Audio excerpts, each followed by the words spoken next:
everybody. This is Ron McCluskey from Classic Movies with Ron McCluskey. We'd like to celebrate America's pastime by reciting the classic baseball poem, Casey at the Bat, as told by a lineup of all-stars: Peter Falk, Cary Grant, Ed Sullivan, John Wayne, James Cagney, Kirk Douglas, and Boris Karloff. And here it is, Casey at the Bat. Casey at the Bat by Ernest L. Thayer. The outlook wasn't brilliant for the Mudville Nine that day. The score stood 2-4, with but one inning left to play. So when Cooney darted first, and Burroughs did the same, a sickly silence fell upon the patrons of the game.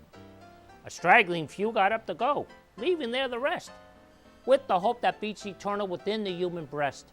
For they thought, if only Casey could get a whack at that, why, they'd put up even money now with Casey at the bat. But Flynn preceded Casey, and likewise so did Blake. The former was a pudding, the latter was a fake. So all in that stricken multitude a death-like silence sat, for there seemed but little chance of Casey getting to the bat. Then Flynn let drive a single to the wonderment of all. Ah! And the much-despised Blake tore the cover off the ball, and when the dust had lifted, and they saw what had occurred, there was Blake as safe at second, and Flynn a hugging third. Up from the glad multitude came up a joyous yell, rumbled the mountain tops, it rattled in the dell, struck upon the hillside, and rebounded off the flat.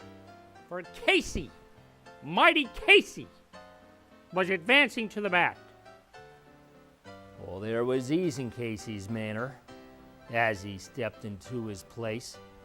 There was pride in Casey's bearing and a smile on Casey's face. And one responding to the cheers, he lightly doffed his hat. Not a stranger in the crowd could doubt 'twas Casey at the bat. 10,000 eyes were on him as he wiped his hands with dirt. 5,000 tongues applauded as he wiped them on his shirt. And then the New York pitcher ground the ball into his hip. Defiance gleamed in Casey's eye. A sneer curled Casey's lip. And now the leather-covered sphere comes whirling through the air, and Casey stood a-watching it in a haunting grandeur there. Close by the sturdy batsman, that ball unheeded sped. It ain't my style, said Casey. Strike one, the umpire said. Black from the benches came up a muffled roar.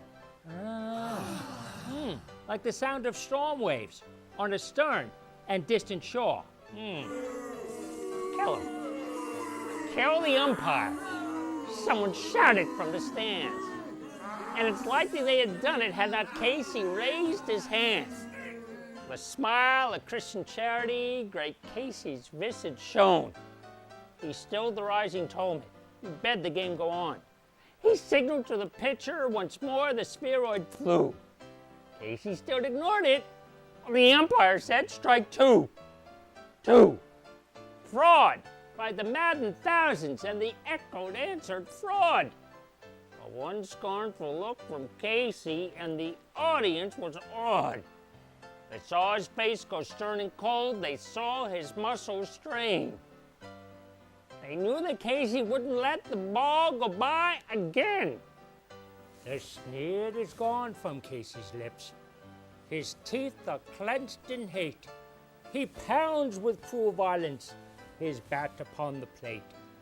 And now the pitcher holds the ball. And now he lets it go. And now the air is shattered by the force of Casey's blow. All summer in this favored land, the sun is shining bright. The band is playing somewhere, and somewhere hearts are light. Somewhere men are laughing, and somewhere children shout. But there's no joy in Mudville. Mighty Casey has struck out.